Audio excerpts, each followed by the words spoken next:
attitude, like I live my life, I die, that's it, period. Nothing's happening. So if you're following that attitude, then the question number 2 and question number 3 do not even come. If I do not exist, then yeah, then there's nothing. There's no God for what to talk about relationship with God. And so if you can get the first answer correct, who am I, then you can talk about things such as who is God.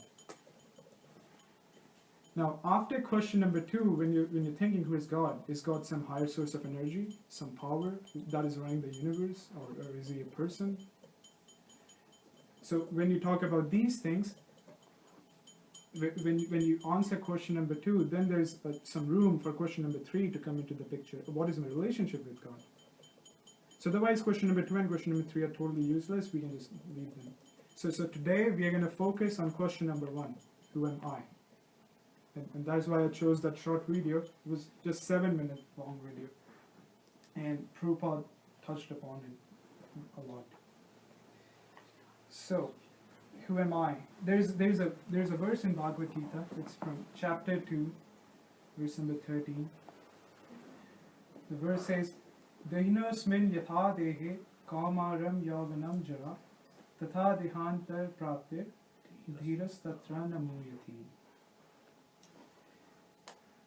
As the embodied soul continually passes in this body, from boyhood to youth to old age, the soul similarly passes into another body at death. The self-realized soul is not bewildered by such a change. This is one of my favorite verses in the Bhagavad Gita, and why this is my favorite is because this is where I'm coming from. Also, I'll share a little bit of my background. I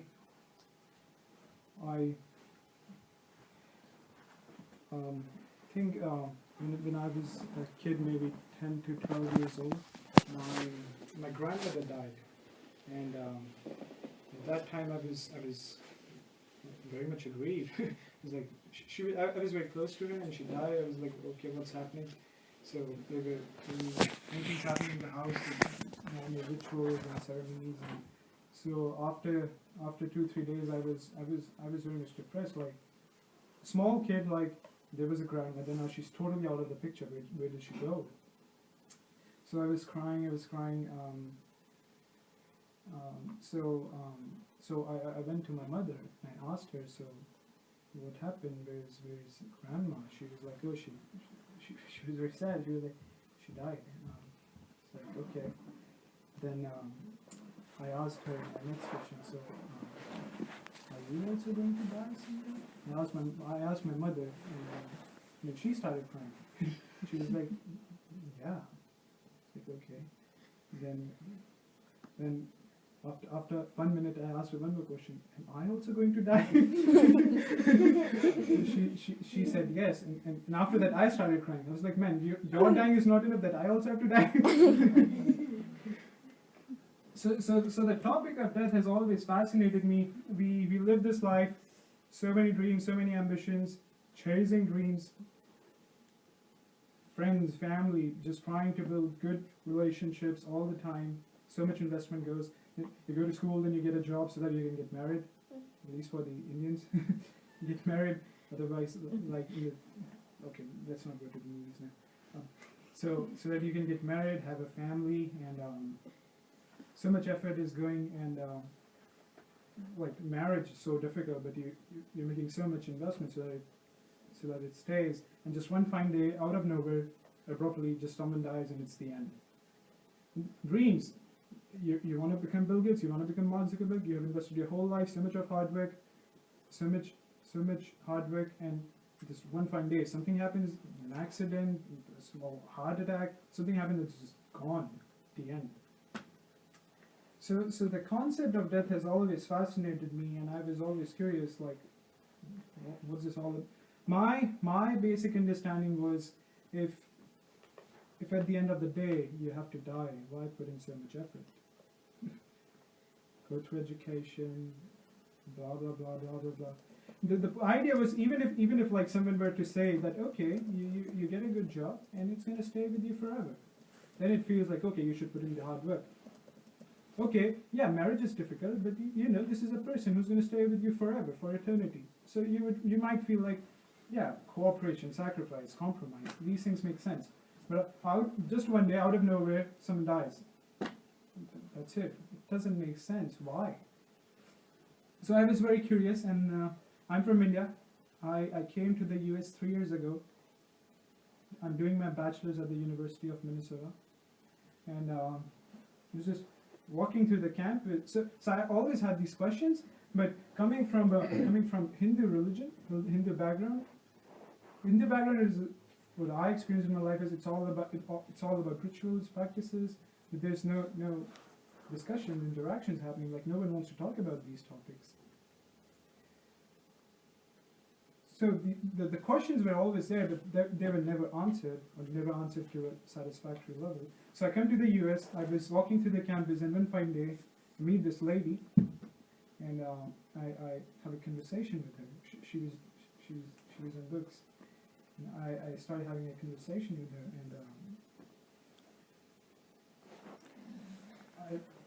I had like tons of questions. I think it was like an hour and a half conversation. We were standing and we were talking and talking.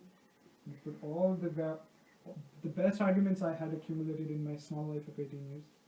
And she answered every question and just thrashed me. Actually, at that point of time, I was trying to challenge her. Like, oh, what are you doing? This Hindu stuff or the spiritual stuff is all nonsense. I'm studying astronomy. I came here to study astronomy, and I was into Stephen Hawking. I told him the universe comes from Big Bang. What the hell do you think? There's a person and he created something? Doesn't make sense. I have science to back myself. And I was pouring questions on her, and she was pounding me back. And after 1 hour of conversation, I was crying, like literally, because I felt identity crisis. I felt like, oh wow, my whole life of 18 years has become zero. Getting totally new approach to life. This doesn't make sense. And then that lady, she saw me crying, and she also became conscious. Okay, what have I done? so she came to me, and she was polite with me. She patted my back. She was like, oh, okay. So basically, so throughout that conversation, when I reflect upon it today, I remember it was an hour-long conversation, but at the end I did not understand anything. Like I was totally confused. But one thing I understood, that whatever this lady is saying, she is correct. I just need to listen to her. I just need to follow her right now. So this question of birth and death and who am I, it's very interesting. And why is that? Let's see now. Okay, who am I? Who are you? Amol. Amol, okay. So, describe Amol to me. I'm from India. You're from India, okay. I'm a boy. Boy, right. Man. Man. I was a boy.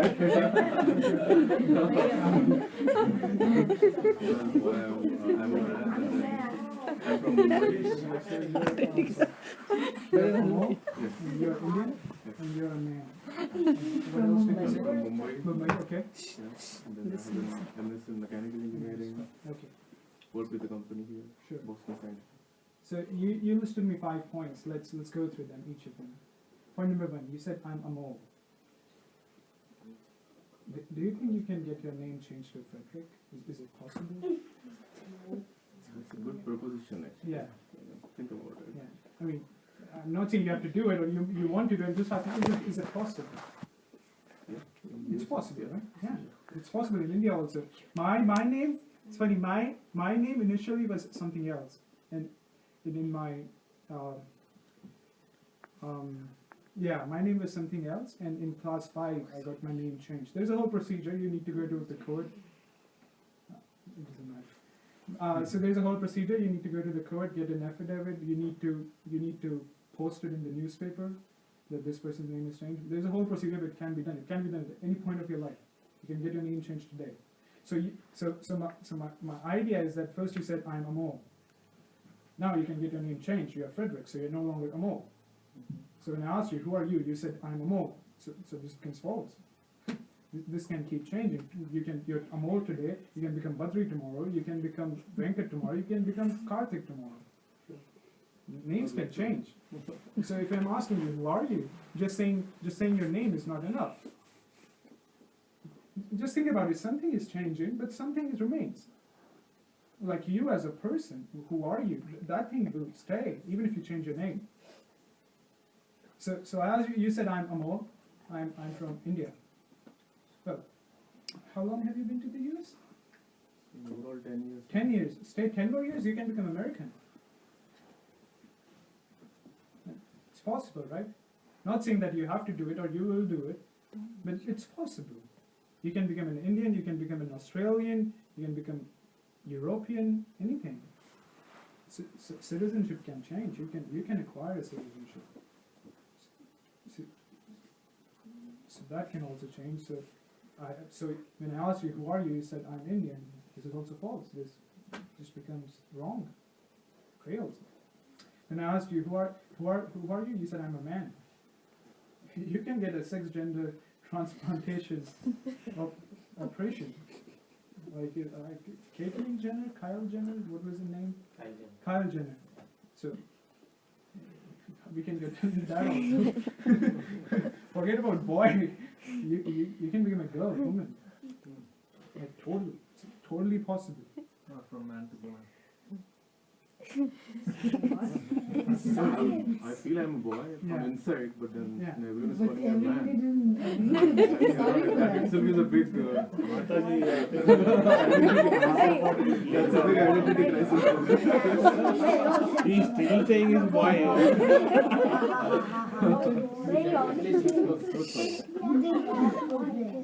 So that can also change. And then thanks to science. No side conversation. Nothing. You reach the inner stuff also. So thanks to science, that is also possible. You can become a woman, you can become half man, half woman, you can become man, anything. Science is very nice. So when I asked you, who are you, you said, I'm a man. That also fails. Sorry. because the thing to note over here is that something is changing, but something is still the same. Like, who am I? This question, who am I? Who is asking this question? Think about it. Say it inside. Who am I? Say it inside. Now this person remains the same. Either you become man, woman, you become Indian, Australian, Amol, Frederick, anything. So the idea is something is changing, but something is still the same. Now, let's go one level deeper. When you say I'm a man, I'm from India, it means that you have a certain kind of body. You are brown. Indians are supposed to be brown. And man's body is different from woman's body. Now let's talk about the body for a second.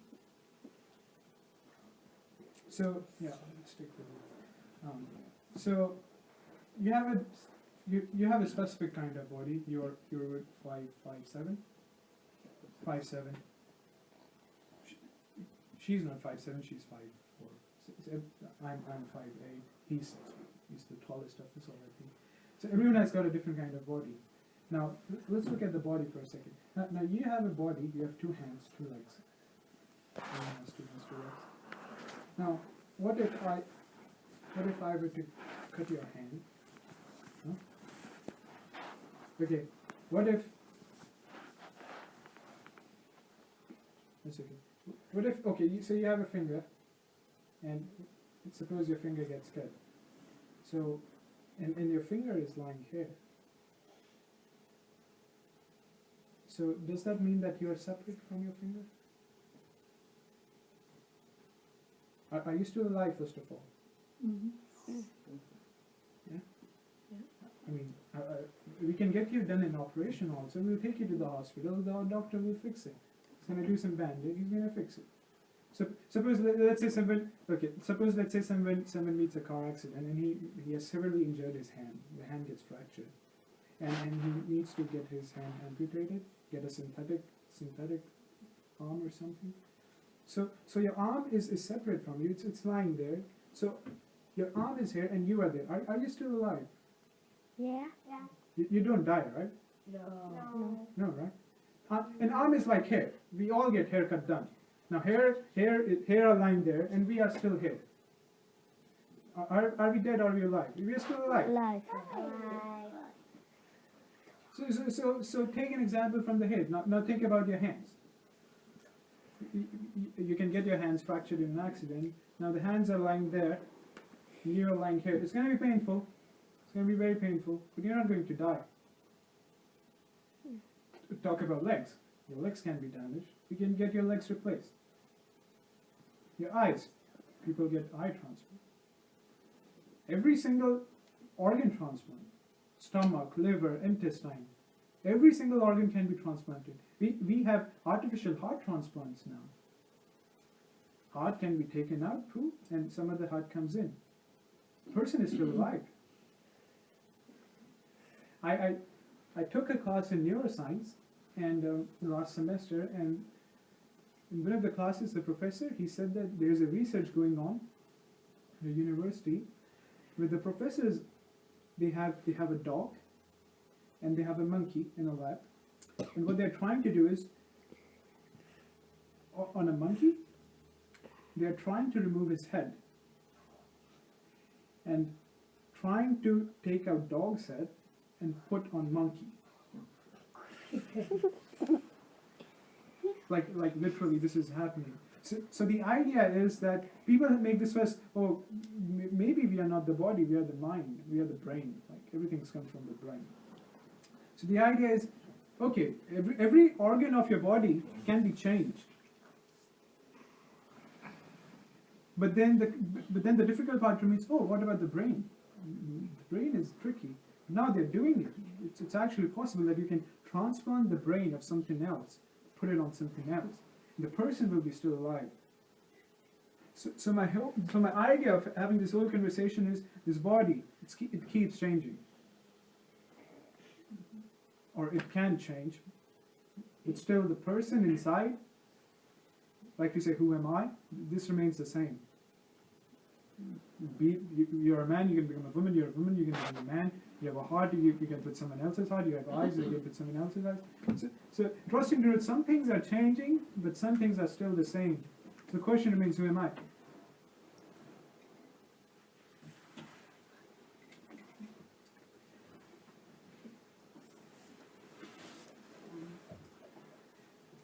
So in this verse, as translation says, as the embodied soul continually passes in this body from boyhood to youth to old age, the soul similarly passes into another body at death.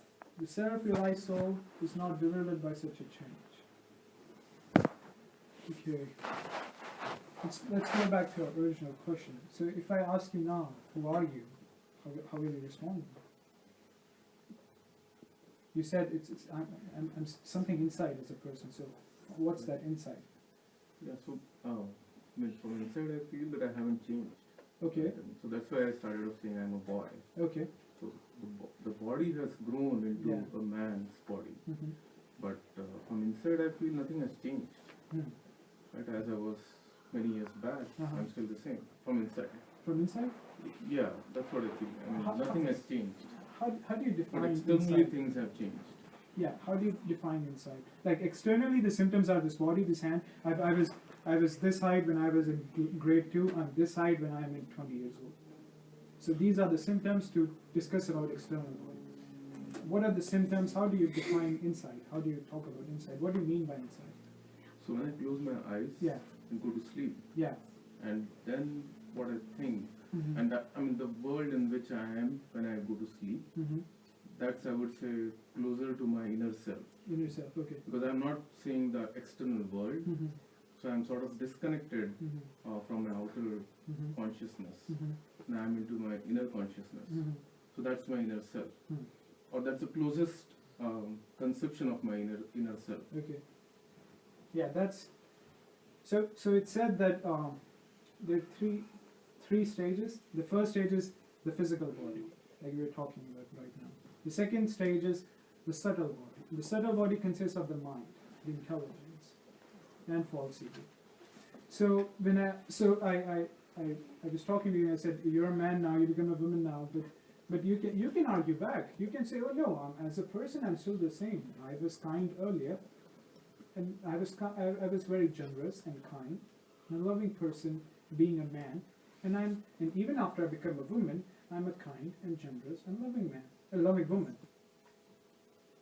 So there's an intermediate stage, which is thinking, as you said. How does a person think? How does a person feel about things? What are a person's desires, ambitions? You are a man, you may still want to become a CEO of a company. Now you become a woman, and you still want to become the CEO of a company. So you can say, no, many things have not changed. Just because you have changed my body does not mean that everything has changed.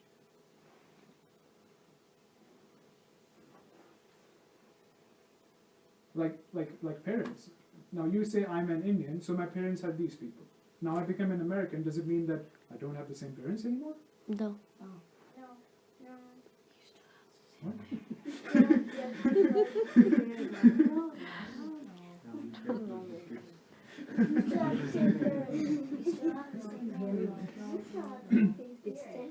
Yeah, so you still have the same parents, and your feelings and emotions for them would probably be the same. Should be the same. So many things are changing, but many things are not changing. Oftentimes, in our common conversations and stuff, we like to use words such as that. Oh, like someone would say, you have changed so much. Then they say, no, I've not changed. I still like you. I'm still the same old person. So what are they referring to? They're basically referring to the subtle body, which is called the mind, the intelligence, and the false ego. Like, how are you as a person? How do you feel about things? So the mind, the second stage is the mind. The first stage was physical body. I was trying to ask all of you, do you think you are the physical body? So let's do a vote here. Who thinks they are the physical body?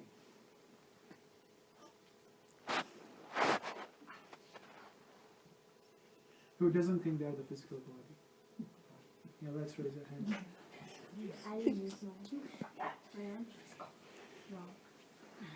If you're still not agreed, we can perform some operations. Surgery.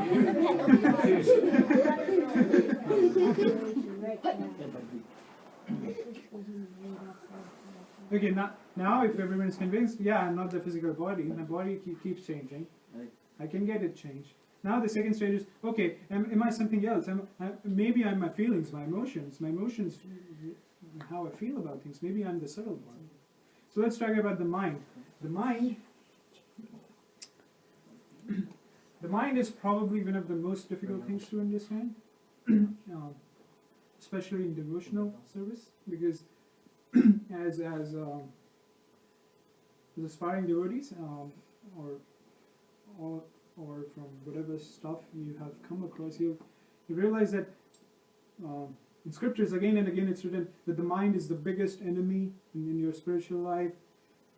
Bhaktisiddhanta Saraswati says, in the morning I wake up and for 10 minutes I keep beating my mind with my shoe. In the night when I go to sleep, I take my shoe and keep beating my mind for 10 minutes. Because the mind is this totally out of control. You have just no control over the mind. Now the scripture tells us the mind has three functions: thinking, feeling, and willing. The mind thinks, the mind feels, and the mind wills, desires. Now, when I asked you, so you are an Indian today, you have the same parents. You become an American tomorrow, you have the same parents. Yeah, but that does not necessarily mean that you're going to have the same feelings for your parents. Maybe for parents, let's talk about siblings or some friends. You were an Indian yesterday, you had so much close relationship with your friends, and today you're an American, you no longer have the same relationships. So feelings can also change for the same person. Your thinking. When you were 5 years old, you probably had a different conception of life. When when you were 10 years old, well, okay, I'll give you my example. When I was 15 years old, I was watching Bollywood movies all the time, and the idea of Bollywood movies is, as Parinder Prabhu says, everything is blissful, so eternal. You come to reality, you go through some relationships, then after, immediately in college, I realized, oh, this love stuff is all bullshit. there is no love. So how we approach at things, how we look at things keeps changing all the time. All the time. You just need one experience, one small thing happening in your life. Yesterday, the same friend who was your life and soul, tomorrow he does not return you some money and he becomes your enemy. The feelings keeps changing. Our thinking about things keeps changing. Our desires keep changing. When I was in India, I was like, I need to live with my principles. I'm coming from such a strong religious background. I need to live in the principles. You come to the US. You come to the US alone. You go to college over here, and then you start partying around. It's a whole different world. Like you can see morals. But I've seen angels turn into demons with just slightest touch of material energy. So our desires keeps changing. You may be a very pious person, but you can desire anything, almost anything. So our thinking keeps changing, our feeling keeps changing, our desires keeps changing, and this is what the mind is all about. So our mind is also changing. We have it as simple as that. You cannot say that my mind is, I am my mind, basically. Let's go down.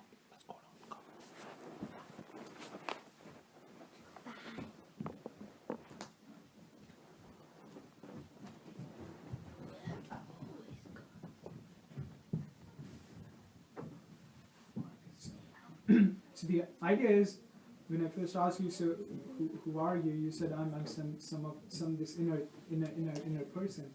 So my point is, this inner person, you're totally correct. This inner person is there, but this inner person is not your mind. My whole point is, you are not your mind.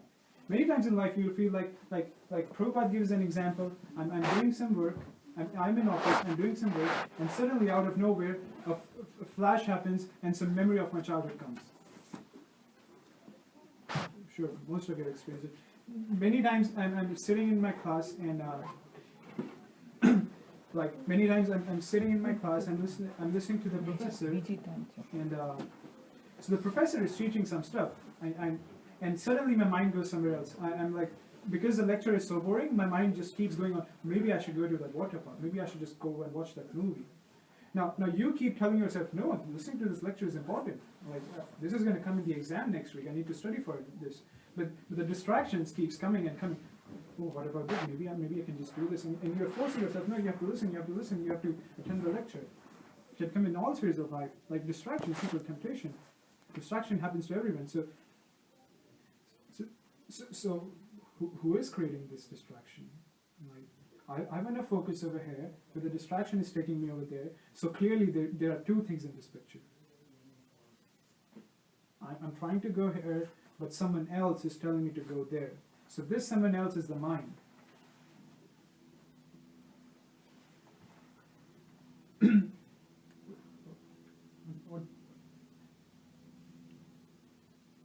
So the mind thinks, the mind feels, and the mind desires.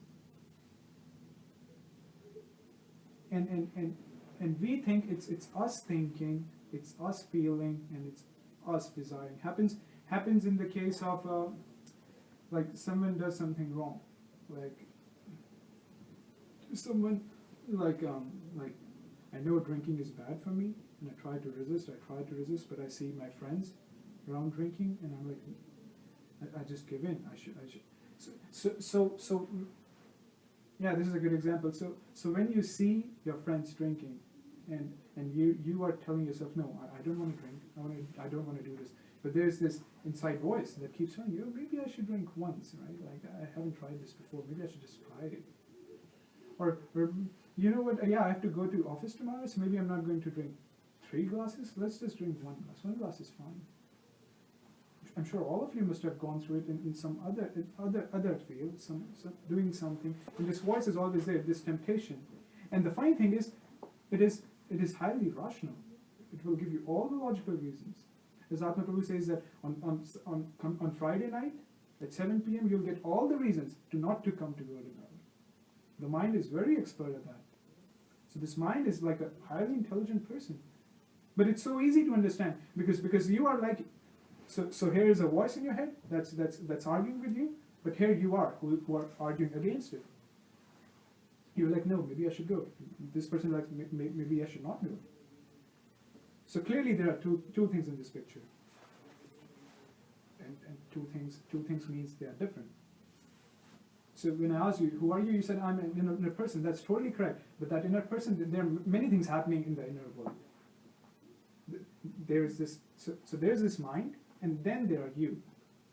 You are the one who was, you and the mind are always fighting.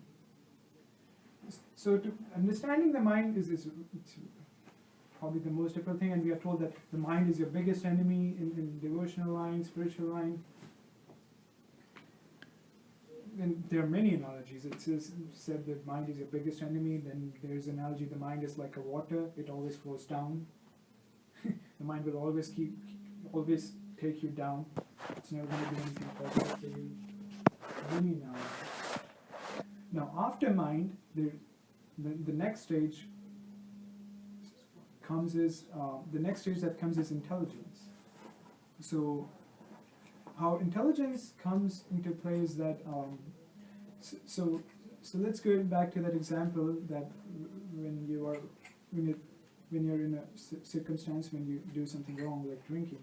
So on one hand you have something that's saying, oh, maybe I should go and drink and go and drink and go and drink.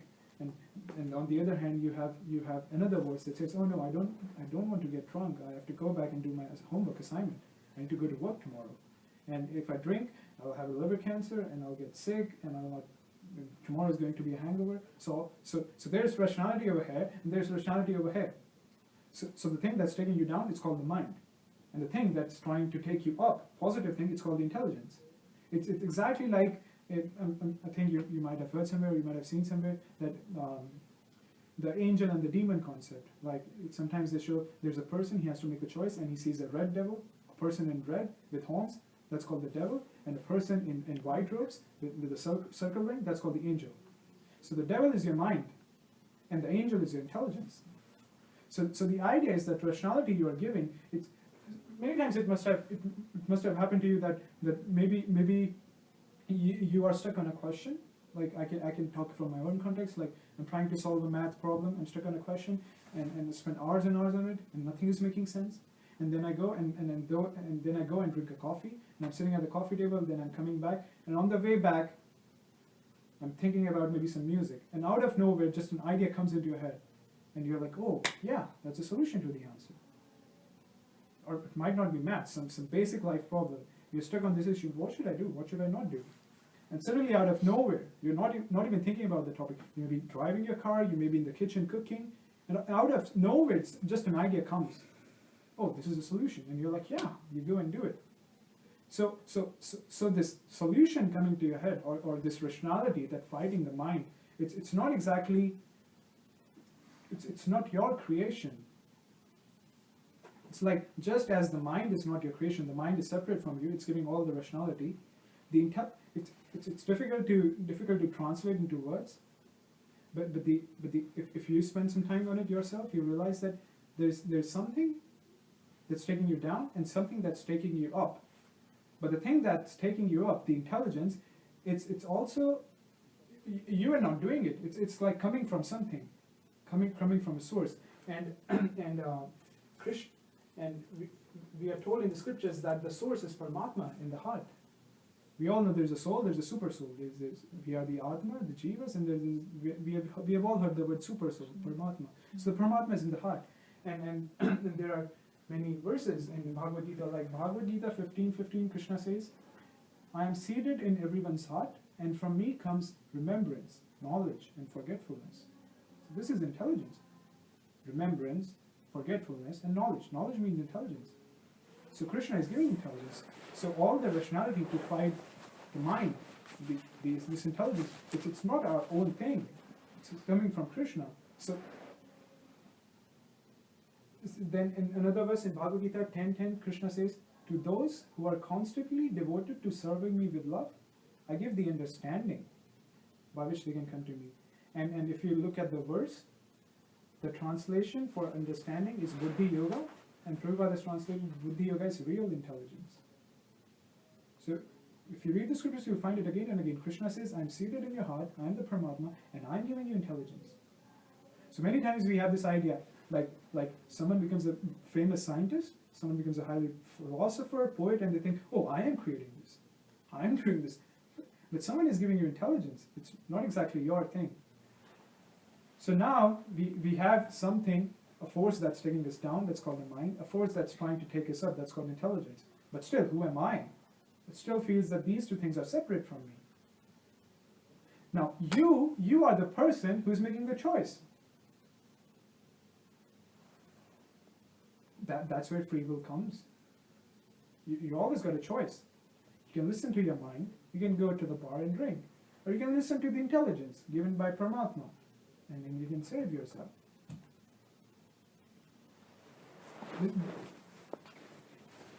So this is where, this is the distinction. This is what subtle body is all about. There's lots of thinking going on. There's lots of feeling going on. There's lots of desires going on. There's lots of rationality going on. And this becomes like a khichdi. It's so difficult to separate. But if you are able to separate, then you can see, I'm not the mind. My mind keeps changing. Yesterday I was feeling like this about this person. Today I'm feeling like this about this person. Intelligence keeps changing. Smaller intelligence, larger intelligence, everything is changing. But in this picture throughout, there's something that's still the constant, still the same. That's called soul. And soul, what is soul? I've heard this term many times. I've heard, like people say, I've heard this. This is a very commonly used, misused term, soul. If you go and talk to a scientist, oh, I'm a spirit soul, he's going to laugh at you. Like, what do you mean? How do you define soul? Yeah, it can be defined. Soul means consciousness. Soul means awareness. I am a conscious being. When you ask this question, who am I?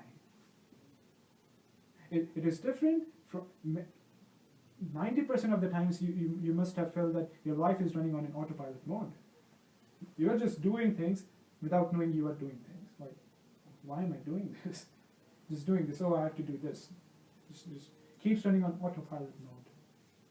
When you become conscious of it, then actually you come into it. Why am I doing this?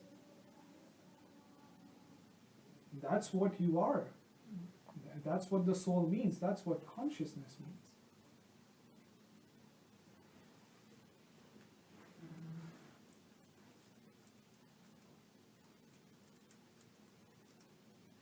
Now, consciousness,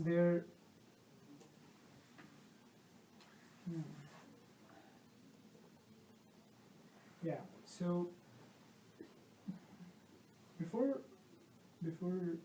talking a little bit about consciousness, I just want to go through this point again that there's one more state. So subtle body comprises of three stages: the mind, the intelligence, and the false ego. So we discussed about the mind and we discussed about the intelligence. The next stage is false ego. What is false ego? False ego is pretty much the combination of everything. The physical body with the subtle body, that's your false ego. False ego means your personality. False ego means your identity. False ego means your character. Like, simple question, who are you? I'm Amol. That's your false ego. Who are you? I'm a Hardik. Who are you? I'm Uday. Who are you? I'm Karthik. That's false ego. Because everything can be changed. And now, the interesting thing is, like, I had this I had this realization recently that in spiritual life, very often you will hear this statement: I'm not the body. I'm not the body. I'm not the body. But then suddenly it occurred to me that it's not that only I am not the body. The fact of the matter is that everyone else is also not the bodies.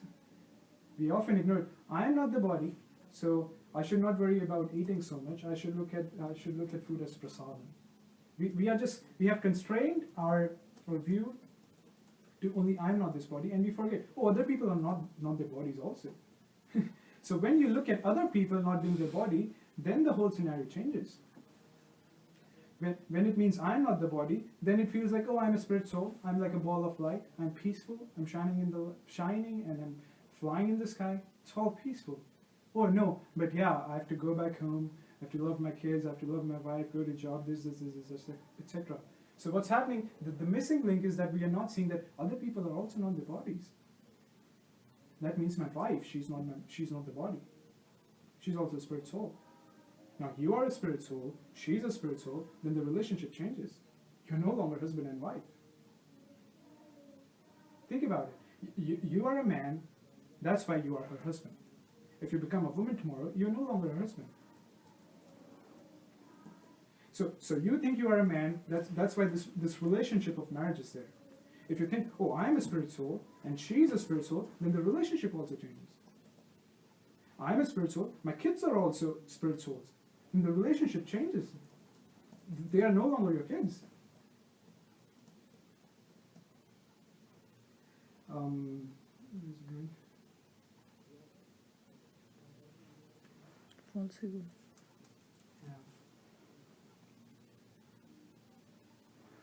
Yeah, relationship also changes. So you said 3 stages, right? The first one is the physical body, second one is the subtle body, the third one? Spirit soul. I wanted to say something about relationship. Yeah, so I think it's very important to understand, like if I tell you that she's not your wife, like your whole outlook to life would change. Whole identity would change. Yeah, I remember what I was saying. So you are Amol, she's Madhura, you both are husband and wife. That's true, that's totally true, I'm not denying it. So Amol is the husband of Madhura. That is a fact, but you are not her husband. There's a difference. Like Uday is the father of Riyansh. I totally agree with that, that's a fact. But you are not the father of him. Because Amol is different from you. You are not Amol. We just went through that. You are not Amol. You are a spirit soul. A spirit soul, relationship with the spirit soul is totally different. I'm glad Riyansh was not here when you made that statement. He won't listen to me anymore. Then he'll come to you. So you told her, it's not my dad, so now you tell me who is my dad. Simple guys. Yeah, that's probably true. Yeah. So this realization pretty much shook my whole world. Like I'm looking good, they're my parents. So it's very interesting how we, at least how I have gone through my spiritual life. I'm not a spirit soul. We use this statement in places which are challenging to us, which are difficult to us. It's like you're going through some difficulty. I'll give my own example. If I have to study for an exam tomorrow and I haven't studied at all, I use this statement. I say, oh, I'm not this body, you know. Even if I fail, it doesn't matter. Krishna loves me. What the hell? So it's okay. It's okay. We use this statement to say it's okay. It's okay. But the missing key is, oh, it's not only me who's not this body. Everyone else is not their body also. So the whole outlook to life changes. Relationships changes. If you believe you are a spirit soul, then she's no longer your wife. She's also a spirit soul, and the relationship is entirely different. Now, on the contrary, it does not mean that, oh, I'm a spirit soul, she's a spirit soul, so yeah, maybe let's just end this relationship. This relationship does not make any sense. No. That route is of the Mayavadis. For Mayavadis, I'm a spirit soul. this whole world is false. This relationships are false. Just go and do some yoga, some sannyas, and aham brahmasmi, just mix into the Brahman and everything is peaceful. No, we are totally opposite to that. We say, yeah, I'm not this body, but guess what? I have got this body. Yeah, so I have to take care of it. How it works is, I'll give you an analogy. It's like, what's your favorite movie? Okay, someone else. Margie, what's your favorite movie? Come on. Why? So boring? 3 Idiots. 3 Idiots. There will be a movie with Paritosh Maharaj with Silpi Mataji, so she likes it. If I say, then he'll say, okay. Is it 3 Idiots. 3 Idiots? Okay. So who's the actor in that movie? Amir Khan? Okay. So, and who's the actress in the movie? Kareena Kapoor. Kareena Kapoor. Okay. So in the movie, Amir Khan and Kareena Kapoor are husband and wife. They fall in love, they get married. They're husband and wife. Okay, let's go out of the movie. Who's Amir Khan? He's a person. Who is his wife? Kiran K. Kiran Rao. Kiran Rao. Kiran K is very old. Current wife. Huh? Current wife. Yeah, current wife. So Amir Khan, in the movie, his wife is Kareena Kapoor. Yeah. And Amir Khan as a person, actually, his wife is Kiran Rao. Yeah. Now, let us say Amir Khan gets serious in the movie. He gets really into the role. And he falls in love with Kareena Kapoor in the movie.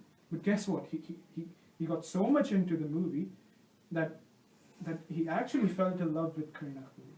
That once the movie was over, he wanted to get married to her. He was like so much into love with her. Now this thing is going to cause problem to his reality. Yeah. This thing is going to cause problems in his real relationship with Kiran Rao.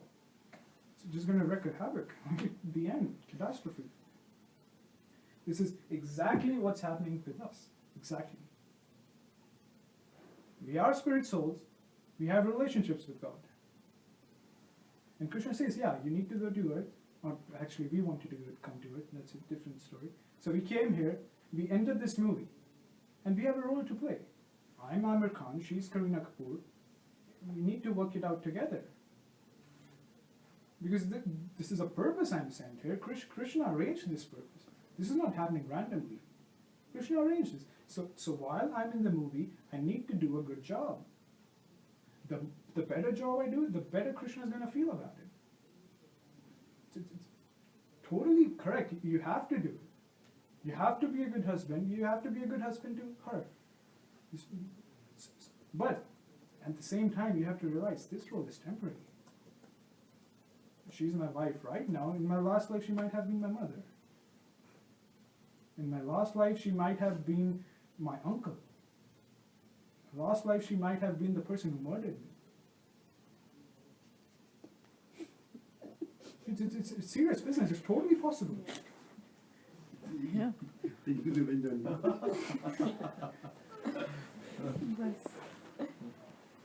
It's totally possible. Who knows? It's so funny if you think about it. In last life, if she murdered you, like you would have so much of enmity going around. You would have been enemies, holding swords in your hands. Did the sword fell down? Or holding swords? Some soul is angry.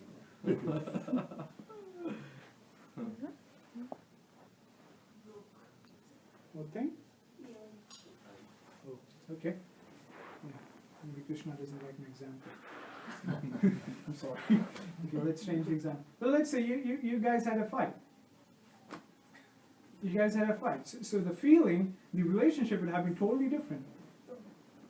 And the relationship we have right now is totally different. How interesting is it to know that say right now you develop the best relationship with your spouses, and in the next life you don't even remember them. Do you remember who your spouse was in last life? Maybe you did not love her at all, and maybe you loved her like 10 times more than you love your spouse right now. Think about your kids. we are so much invested in our kids. They are our life and soul.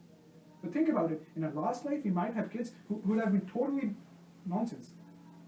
Or they might have been kids who are 10 times better than the kids we have right now. But the interesting thing is we don't even remember it. How sad is that? Why put in so much effort if you don't even remember it? What's the benefit we are getting? So relationships also change. If you start looking yourself as a spirit soul, if you start looking her as spirit soul, the relationship changes. Yeah, so the point I was making is, just because relationship changes does not mean that it's the end to husband-wife, no. Yeah, sorry, I remember. So the analogy was of the movie. So you are Amir Khan, she's Kareena Kapoor, but so you have a relationship right now, but this is temporary. The movie is going to get over soon, maybe later, who knows. Once the movie gets over, you will go back to reality. You will become Amir Khan in real life. And now the picture is totally different. Your family is totally different. That's what's happening to us right now. Exactly the same thing. We have an original relationship with Krishna. Krishna is a lover, Krishna is a parent, Krishna is master, Krishna is child. So many relationships. And right now we are put into a movie, we have to perform to the best of our capability. Because the better we perform, the better Krishna likes. He himself put us here. So we need to do it. So these relationships are totally valid, but we need to really change our attitude towards them. Because what's going to happen is, if you make yourself so much absorbed and invested into these relationships, then once you go out of movie, you will get divorced with Kiran Rao. You will get divorced with reality. So everything remains, but something has to change. You still have to be the husband, she still has to be the wife, but something needs to change. I remember, and the funny thing is, people, like majority of the people, they have this complaint with religion, or this person is going to religion, that means he's walking away from family life. When my parents have been 100% supportive of me coming to Krishna consciousness. My mother just said one thing. She said, I'm fine with anything you do as long as you don't become a sannyasi. So that's the conception that all the people have about religion. Oh, he's going to religion, he's walking away from his duties. Interestingly, the truth is totally opposite. Totally opposite. We have heard this again and again. Arjuna, he comes to Krishna. He's like, I don't want to fight. Interestingly, Arjuna wants to walk away from his duty. But Krishna says, no, you have to do your duty. So any person who understands religion, any person who comes to religion and walks away from his duties, he has not understood religion even 1%. Because religion is teaching you the exactly opposite thing. Remember, when I come to Krishna consciousness, my grades were like, let's say, my grades were 70%. And so my parents, they put a straightforward condition. In the next semester, if your result is falling down, then you have to quit. You have to quit this thing. So I was like, okay, whatever I do, I need to get 70% at least. But then, devotees over here, they told me, you know what? If you are doing Krishna consciousness, and in the next semester if you get 70%, then it means that you are not doing Krishna consciousness. I was like, what? It doesn't make sense. They said, if you are actually doing Krishna consciousness, your result needs to go up. Because now you have all the more reason to study harder. So for you, if you are earning $60,000 now, if you keep on earning $60,000 now, that means you have not understood Krishna consciousness at all. You need to earn $120,000 now. You need to work for Krishna now. If you actually feel the love for Krishna, if you actually want to serve Krishna, then you will become more charged to do your duties. Guess what? Right now I was just taking care of my wife, my kids, and now I have to take care of the creator of all. Guess what? Our temples are not running for free. They need money. So anyone who says a person goes to religion and he's walking away from family life, he has not understood religion at all. So while you are in the movie It's not enough that you do a good job. What is required of you is you need to do an Oscar-winning role. You need to be perfect at it. And only when you become perfect, I was told this by devotees again and again, because I generally don't find studies very appealing, so I was told by devotees again and again. They told me that unless you secure the first rank in the class, you're not a devotee. I was like, what? I'm trying to focus reading Shastras over here, and you're telling me I need to get first rank? They were like, yeah. They said, you know what? Read the 11th chapter of Gita. It says the universal form. In that, Krishna says, of the mountains I'm this, of the rivers I'm this, of the warriors I'm this, of the kings I'm this. The idea is, Krishna says that me and my devotees are the best among everything. We are rank 1. We don't like rank 2. In whatever field you are, you have to be number 1. Unless you are number 1, it means that you're not a devotee. Sorry.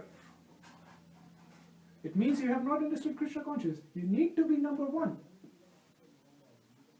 Because only when you put in the effort to be number 1, only when you want to be number 1, then it shows that you want to do something for Krishna. You want to serve Krishna. That's when love is coming. So this statement, oh, that person is going to religion, then it means he's walking away from family. It's totally false. Nothing real in it.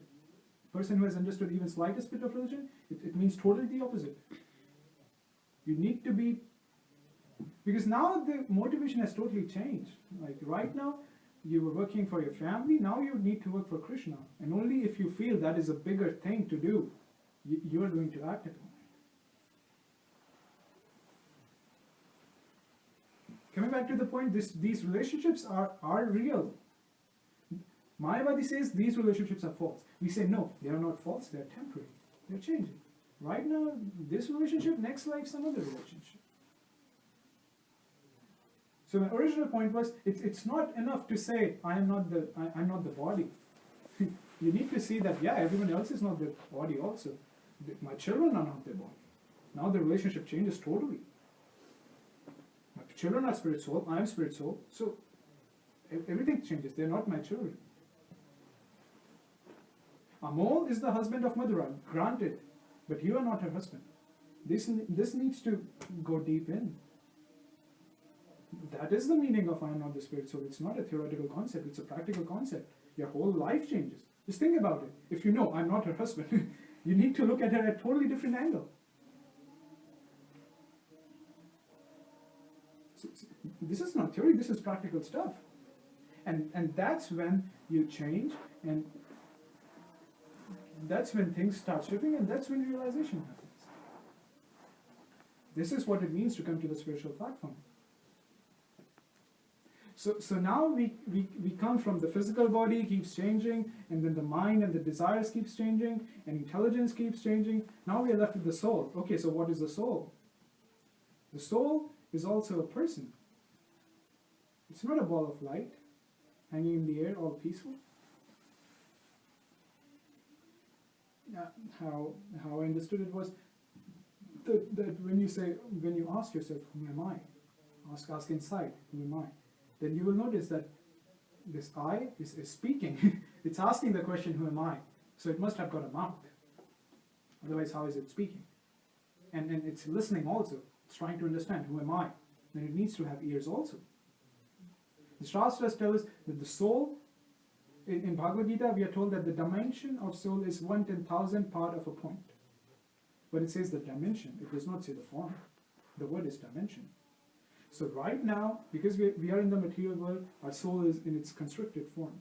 Once we go to the spiritual world, our whole form develops. We've got a full-fledged body. The body can be anything. Of course, we know there are many different types of relationships. So there are different types of bodies. The soul has a body. Now, this becomes a different conversation between Mayavadi and Vaishnava. So we are not going to go there. But the soul has a body. It's got a full-fledged form. And we are told the form is Satchitanand, full of bliss, full of eternity, full of knowledge. Because full of eternity, because this thing is not changing, everything else is changing. This thing remains the same. Full of bliss, because everything else is giving you misery. Your hand, if it gets injured, it's going to give you misery. Your feelings, you have feelings for someone, they hurt you, your feelings are hurt, your subtle body is hurt. that's going to change. The soul is not changing. Consciousness is not changing. And full of knowledge, Prabhupada says that, so, yeah, full of knowledge, well, it does not have the knowledge of PhD mechanical engineering, but guess what, is it required? Because science is also changing. Remember in class 5th we were told there are 9 planets in the solar system, and come to class 10 there are only 8 planets. Science keeps changing. So science keeps changing. How did I come to science? Full of knowledge. So this knowledge, there are 2 kinds of knowledge: material knowledge, spiritual knowledge. Spiritual knowledge, soul consciousness, it's full of knowledge. It's said that the soul, that the knowledge is there are 2 types of knowledge. One is acquired knowledge, and one is, what is the name?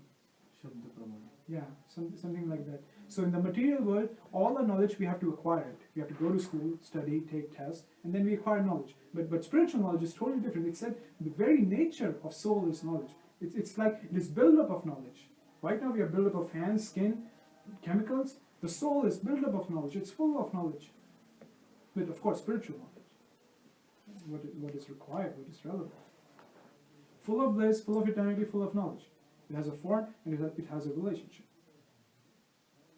So that is why the first question becomes so important. Because what I have realized is that you can keep on doing chanting, 16 rounds every day. I've done it for 4 or 5 months. I'm not regular right now. I've read Bhagavad Gita. I've read Bhagavatam. So you can keep on doing your sadhana. You can keep on doing programs. You can keep on doing devotional service. But unless it is done on the platform of who am I, on the correct platform of who am I. All the time you keep on chanting, keep on reading scriptures on the platform of I'm a mole, I'm Indian, I have a wife, I have parents. If you keep on doing devotional service on this platform, it's going to have some value. But it's called pious activity. It's called dharma. It's going to give you some benefit, and boom, it's gone. Zero. But if you do devotional service, if you do your chanting, if you do your reading, if you do any service on this platform, I'm a spirit soul, then it stays. Then it's real stuff. Krishna, then it's entered into the record books of Krishna. It will stay there forever. And Krishna says, even 1% devotional service you do, he's going to remember it for all your lifetimes. Not even this life, in next lifetimes. Krishna will be grateful to you for doing just 1 second of devotional service. He's going to take care of you. But again, it needs to come on this platform, not this platform. On this platform, it's just pious activities, come and gone. So what does it mean, I'm a spirit soul? Spirit soul means, yeah, I'm a spirit soul. So this is the first question of knowing the purpose of life. Who am I? Now you have an answer to who am I? Oh, I'm a spirit soul. Now the second question comes, oh, who is God? First of all, do we even require God? I'm a spirit soul, that's okay. That's, yeah, in the end. That's the Mayavadi concept. I'm a spirit soul. Aham Brahmasmi, the end. Everything peaceful. But again, I am Brahmasmi. Okay. But guess what? Everyone else is also Brahmasmi. Everyone else is a spirit soul. So who is running the show? Or how I understood is like, okay, I am a spirit soul, but what was happening all this time when I did not know I am a spirit soul? What were all the factors, all the variables that were acting before this point of realization? Clearly there is something else. There is a higher power. There is someone else who's doing something. Because what is the force that was stopping me till now to understand that I am a spirit soul? Clearly there is something else in the picture. So this is question number 1. Who am I?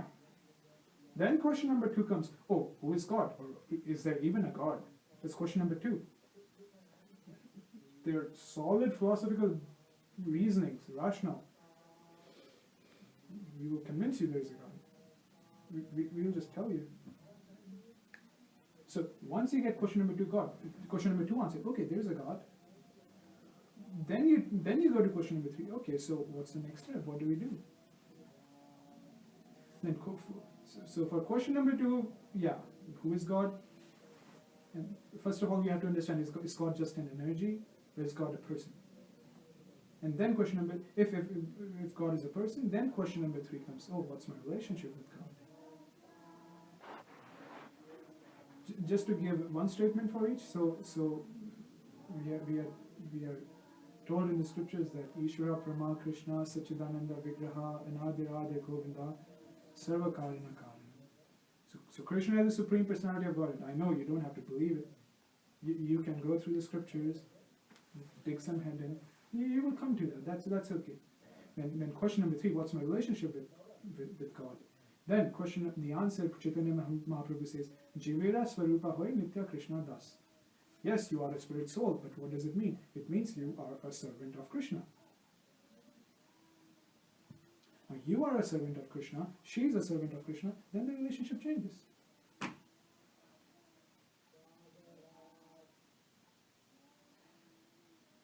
Now I'll conclude. So Prabhupada says that this question, who am I? This is your foundation stone. This is the basis, this is the ground. Unless your foundation is strong, you can do as much devotional service you can do. It's standing on a weak base.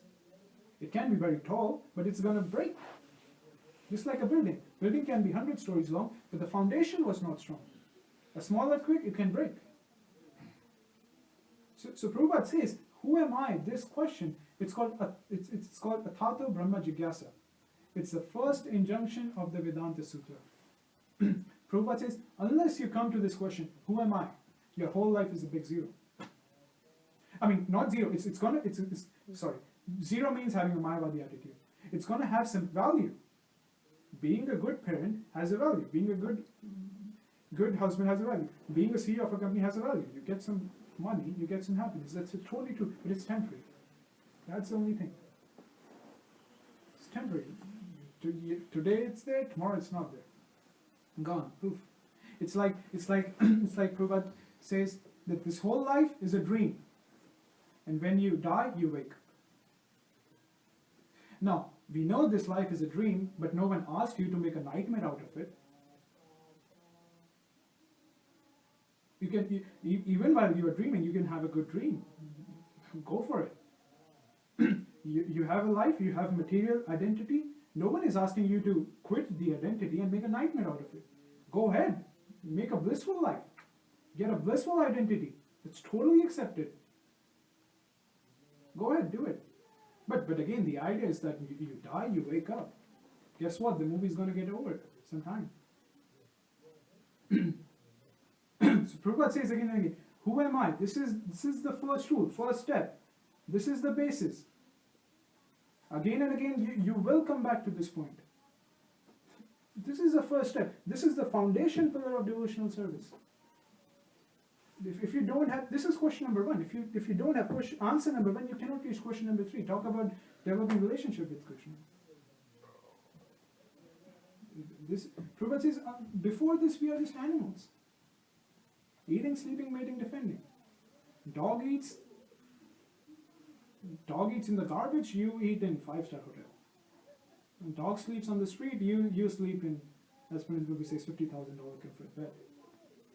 Centrally heated. Dog mates on the street, you mate in Hawaii.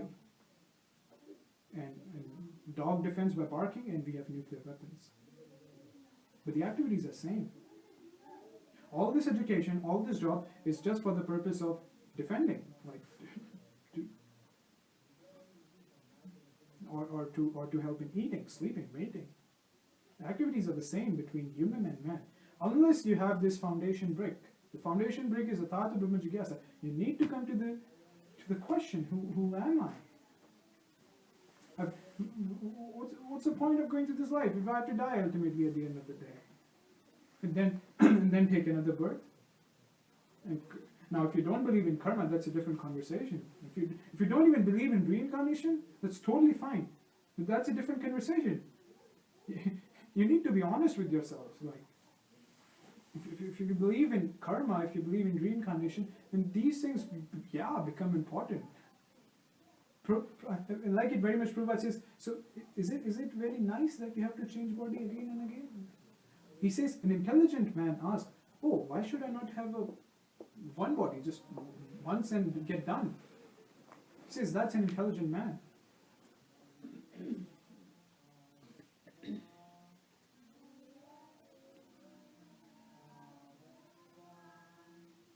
So this is our foundation pillar.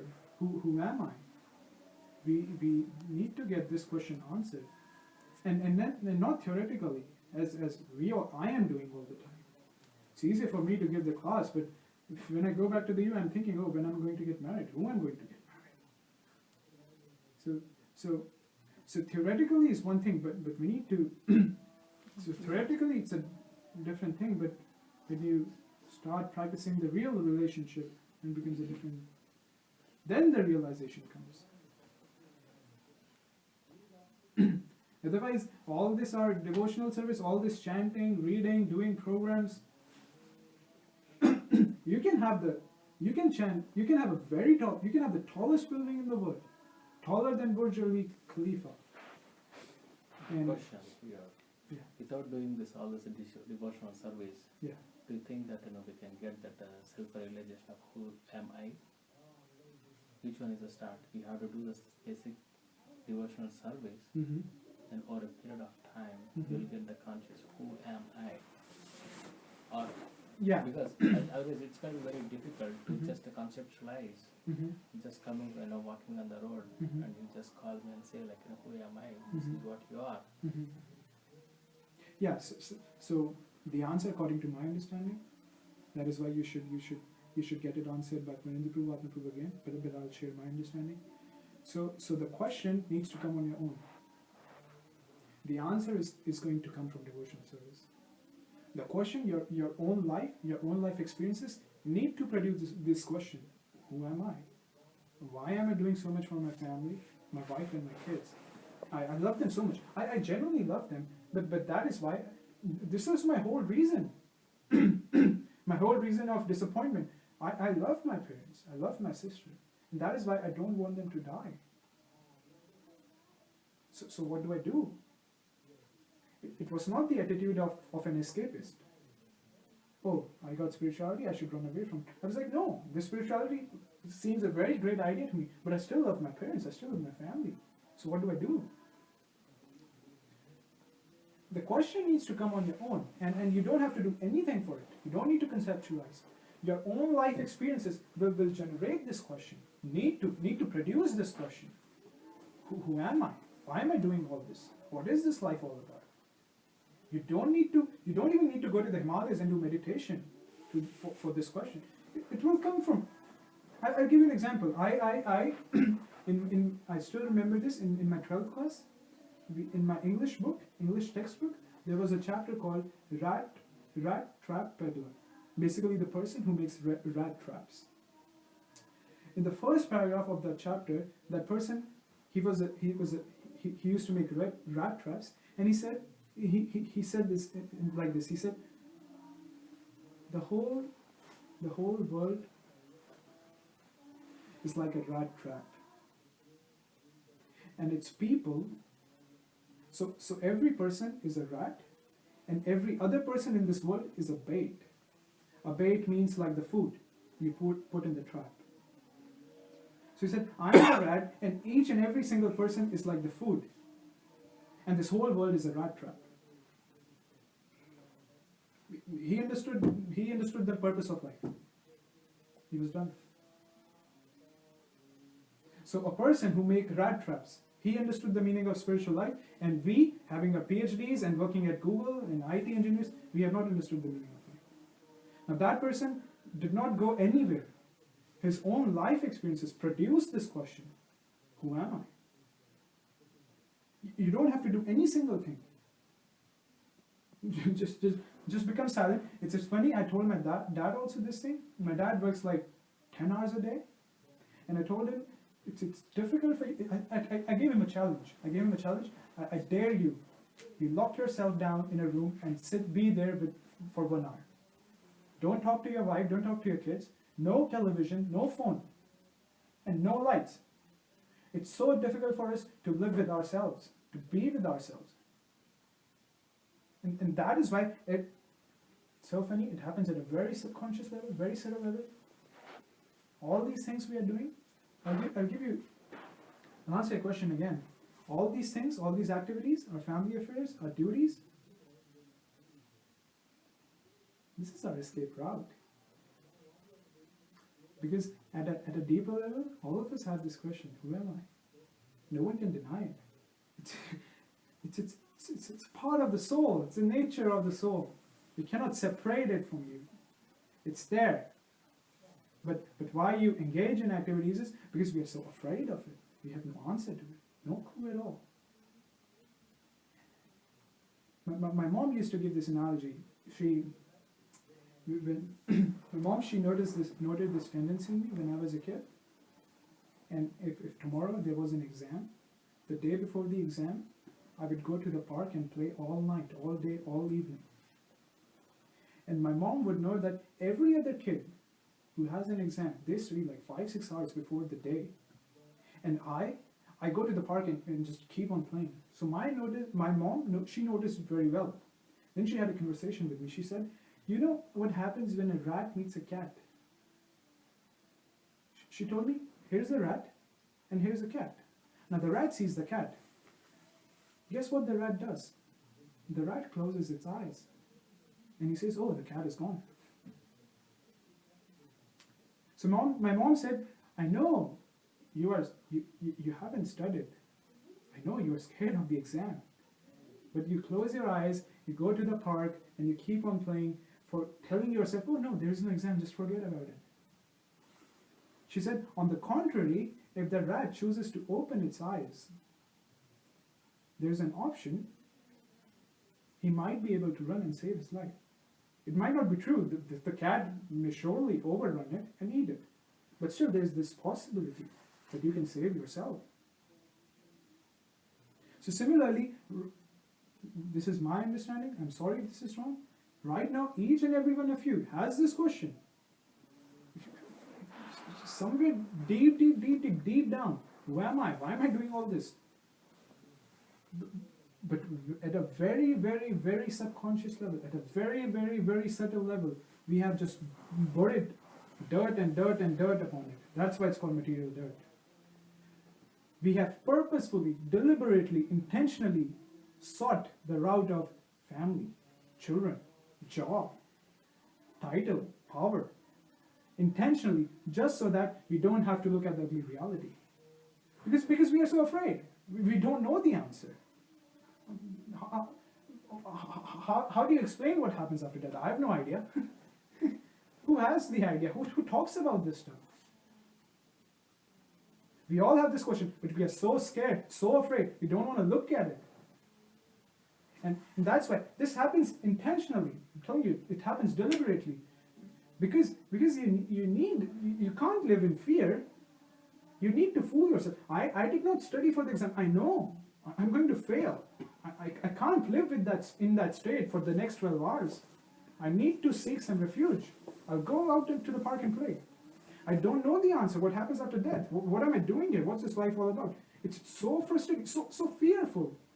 I naturally need to go and find some solace for me.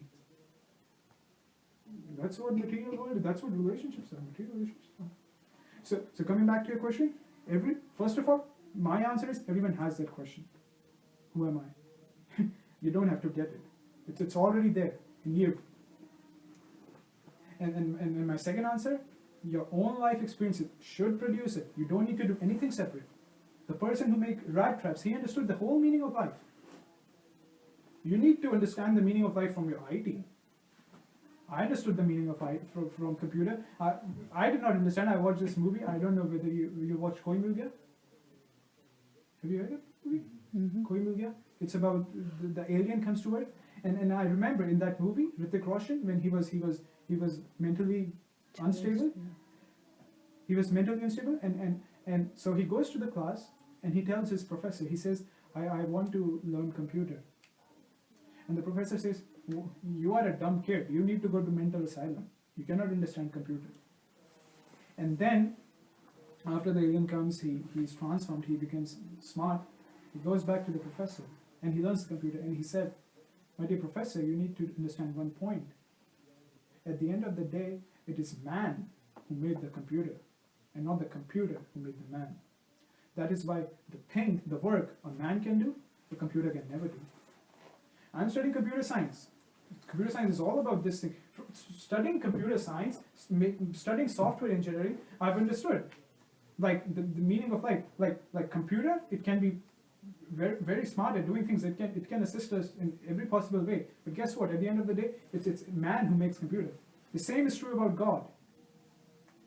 You can make spaceships, go to different planets. You can create artificial environments to sustain life.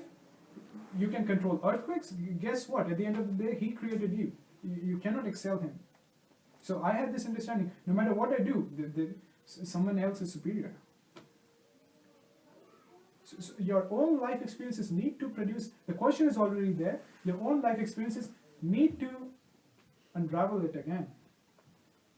And to conclude, this is our foundation pillar. Yeah, where you stopped me was, so you can have the tallest building, taller than Burj Al Khalifa. You can have a taller building than that. But guess what? If it's made on the seashore, it's gonna fall. It's gonna break.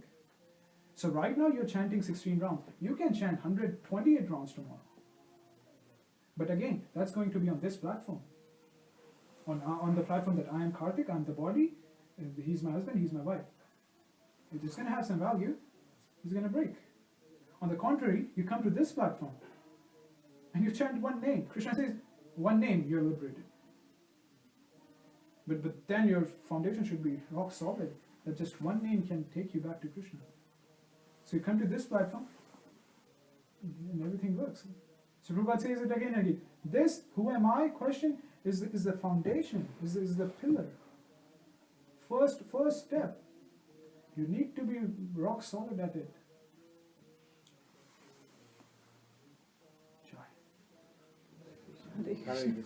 Very nice. Karthik Prabhu ki